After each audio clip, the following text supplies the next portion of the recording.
1,75,000 પગાર, તો પણ ભાઈ સાયકલ પર સવાર.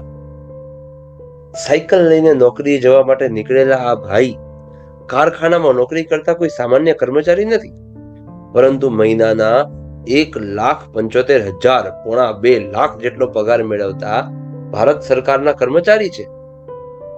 આટલો ઊંચો પગાર છતાં આટલી સાદગી કેમ? અમૃતભાઈ પટેલ માંડલ તાલુકાના નાના ઉભરા ગામના વતની છે. એમના પિતા મજૂરી કામ કરીને પરિવારનું ગુજરાન ચલાવતા હતા. અમૃતભાઈ ભણવામાં હોશિયાર હતા. આગળના અભ્યાસ માટે વલ્લભ વિદ્યાનગર જવું હતું, પણ મોટી મૂંઝવણ એ હતી કે રહેવા જમવા અને ભણવાના ખર્ચની વ્યવસ્થા કેમ કરવી. પિતાની મજૂરીની આવકમાંથી ખર્ચો નીકળી શકે તેમ ન હતો. આવા સમયે ગામના લોકો અમૃતભાઈની મદદે આવ્યા. ગામના અમુક લોકોએ સાથે મળીને એના અભ્યાસનો ખર્ચ ઉપાડી દીધો. બસ તે જ દિવસથી અમૃતભાઈએ સંકલ્પ કર્યો કે હું લોકોની મદદથી આગળ અભ્યાસ કરવાનું મારું સપનું પૂરું કરી શક્યો, તો હવે જ્યારે હું કમાતો થાઉં ત્યારે મારે આગળ અભ્યાસ કરવાના અન્ય વિદ્યાર્થીઓના સપનાઓ પૂરા કરવા છે. અમૃતભાઈને 1987માં પશ્ચિમ રેલવેમાં નોકરી મળી. આજે તેઓ રેલવેમાં પાયલટ છે. છેલ્લા 33 વર્ષથી પોતાના પગારની મોટા ભાગની આવક જરૂરિયાતમંદ તેજસ્વી વિદ્યાર્થીઓના અભ્યાસ માટે આપી દે છે. વધુ વિદ્યાર્થીઓને મદદ કરી શકાય એટલે પોતાના અંગત ખર્ચાઓ પર કાપ મૂકીને તેમજ સાદગીપૂર્ણ જીવન જીવીને બીજા માટે બચત કરે છે.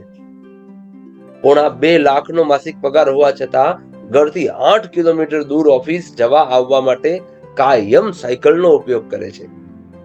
પોસાય એમ હોવા છતાં પણ 4 વ્હીલર લીધી નથી, જેથી બચેલી રકમનો ઉપયોગ વધુ વિદ્યાર્થીઓના અભ્યાસ માટે કરી શકાય. અમૃતભાઈ પટેલના ધર્મપત્ની તરુલતાબેન પણ પતિના આ સેવાકીય કાર્યમાં પૂરતો સહયોગ આપે છે. ઘર ખર્ચ માટે પતિના પગારનો ઓછો ઉપયોગ કરવો પડે એટલે તરુલતાબેન સિલાઈ કામ કરીને થોડી કમાણી કરે, જેથી પગારની આવક બચાવી શકાય. પરમાત્મા પણ આવા પરમાર્થી માણસોના પડખે ઉભા રહેતા હોય છે. અમૃતભાઈ અને તરુલતાબેનના બંને સંતાનો પણ ડાયા અને હોશિયાર છે. દીકરી MSc ડિગ્રીનો અભ્યાસ કરીને ઓસ્ટ્રેલિયા સ્થાયી થઈ છે, તો દીકરો અત્યારે આયુર્વેદ ડોક્ટરનો અભ્યાસ કરી રહ્યો છે. અમદાવાદમાં રહેતા અમૃતભાઈએ અત્યાર સુધીમાં નાત જાત જોયા વગર અનેક જરૂરિયાતમંદ તેજસ્વી વિદ્યાર્થીઓને લાખો રૂપિયાની મદદ કરી છે. એમની મદદથી કોઈ ડોક્ટર થયા છે, તો કોઈ એન્જિનિયર થયા છે. કોઈને લેપટોપ લઈ આપ્યા છે, તો કોઈની ભણવાની ફી ભરી આપી છે. કોઈને ભણવા માટે દેશની બહાર પણ મોકલ્યા છે, તો વળી કોઈને પોતાના ઘેર રાખીને પણ ભણાવ્યા છે.